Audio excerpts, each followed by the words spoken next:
I can honestly say as I stand here before you that I never imagined that I would be here in front of this crowd for class of '89 speaking to you about what I've learned while wearing a dress. Nicole, talk about not hearing what people think. Right?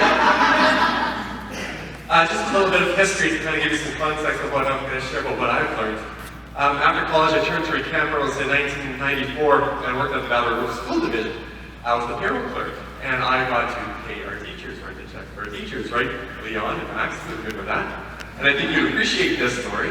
A few of our teachers weren't all that comfortable with Panas boy signing our paychecks. And in fact, the very first memo I ever sent out to all of the teachers after we regionalized came back to me, marked, and grammatically corrected by Jim Hendrickson. So if you have history of you know that. So that's my story. I'm going to skip ahead to the parts where I really got to learn, and that's when I met my wife, Karina, in 1996. We actually lived in Camrose for a time. For a couple of years, we met, we got a little house here, we were really happy. We got married in July, and then realized that our careers were going to take us elsewhere. 2 months later, told our house to move to Edmonton, and are now living in the house that we moved into all those years ago. And it was at that time when we started to travel together, we started to learn about life together, and that's when my true life lessons began. We struggled as a family. We had our life planned out ahead of us. We had our 5-year plan. We're going to see the world, live abroad, and do all these things, and then we're going to start our family. And it's amazing what happens that the best laid plans all of a sudden go a little crazy when you're trying to conceive. It took many, many years. We lost pregnancies, and we tried and tried and tried. And finally, with a little help from science and IVF, we were blessed with twin boys, Alex and Andrew. Only that didn't start out very well either. They were born 3.5 months early, and 1.5 pounds each. So they were very tiny, very sick. And so that introduced us to the world of healthcare and pediatric healthcare. We spent 5 months in the NICU in Edmonton. Andrew never did come home. He passed away in the only home he ever knew after 4 months of age. Alex is at ground tonight. He's almost 8 years old and happy, healthy, strong, doing great. And that period of time taught me the value of being true to oneself. To live each day fully and without regrets. To fully appreciate the special moments. And to love yourself completely so that you're able to love the other special people in your life unconditionally. So I returned to school, I left the software world, I got my degree in health administration, and then I began to face the real challenge that would become the person I was truly meant to be.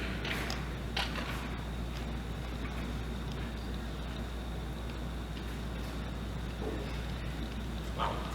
I completed my gender transition just this spring while working at the Scholarly Children's Hospital. I mentioned last night that people say, wow, you're so brave, you're so strong, wow, that must be really hard. The only thing harder than doing that is not doing it. And I was living that life, and it wasn't very good. And so you come to a point where there is no decision to make. And what I've learned through this journey is when you begin to feel real yourself, and when you are real, you start to take off those masks, you show vulnerability, you show people who you truly are, something interesting happens, that the people in your life, they too become real. And they share some very personal moments with you. And through that journey, our friendships became deeper, conversations became more meaningful, and life became much more rich. I've learned the deepest kind of love that occurs the moment that your newborn baby holds your finger for the very first time, as Andrew did.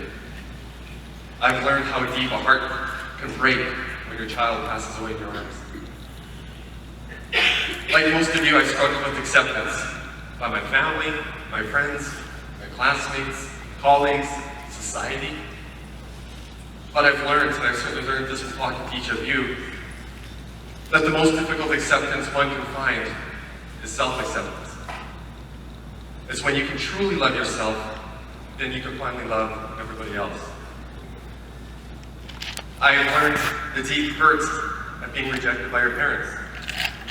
But I have also learned about the true joy and happiness in complete acceptance and love that I get every time my little boy hugs me and calls me dad. I get that same sense of love every time I look into the eyes of my beautiful bride. I have to admit, 6 months ago, this is the last place I ever thought I would be. I would never come back. I swore I was going to my 10-year reunion, I would never come back. But something interesting happens along the way. When we look back at those days, they were very hard for me. I didn't fit in anywhere. Didn't fit in with my family, didn't fit in with school, didn't fit in with friends. I got very good at being alone. I got very, very good at keeping secrets. But as my transition became public, and I was very transparent about it, so many of you reached out to me. And you shared your stories, and you became real with me. And as the months went by, I became more excited and so excited, and I couldn't be more excited about coming here. And I learned through all those conversations that we, each of us, have our insecurities. That we all can fit ourselves, our true selves, to the world at one time or another. We've all had our own experiences in these last 25 years. We've loved, we've lost. Some of us have had children. Some of us have lost very special people. But through it all, we've all lived. We've all grown. And in these past few months, I made new friends from old classmates. I've reconnected with some very old dear friends of mine. And I couldn't be more happier being myself. I just want to share one story before I leave you, and that's the story of Marni. And where did I pick Marni from? I don't know if she's not hear this, but I'll tell you. If you know Marni Leach, if you remember her, she was a year before I graduated before us. She lived across the back alley from me. Lovely girl, we got along great, we were neighbors. And I remember one particular day, it was grade 11, and it was raining, and I was walking to school alone, and she drives by, and she says, "Oh, do you want to ride?" I'm like, "Yes, okay." And I just remember thinking, wow, she doesn't care about being seen with a dorky Panas kid. And I remember that moment of kindness. And I thought, as the years went by, and it was time where I wanted to pick my name, I thought about that moment. And I thought, if the person that I want to be is the person that shows that same kindness and same compassion for others that she showed me on that one single day. So that's the name I came up with. And I actually told her about this last summer, 25 years later. Imagine somebody phoning up and saying, "Hey, by the way, I like you so much, I can legally change my name to yours." Yeah, it's kind of creepy, right? But I did talk to her after all these years, and she was the same lovely person that she was on that day. And so I leave this with you, that we all have an opportunity and a gift and the power to change somebody's life with a simple word, a simple gesture, a simple act of kindness can even save a life, and you may never ever realize it. But we also have the same power to destroy your life with a word or an action. And so I challenge you, each of you, to choose which path do you take. And I can honestly say, though, that in the last 6 months, as I've gotten to know my classmates again, each of you have chosen the road of kindness. And I'm so grateful.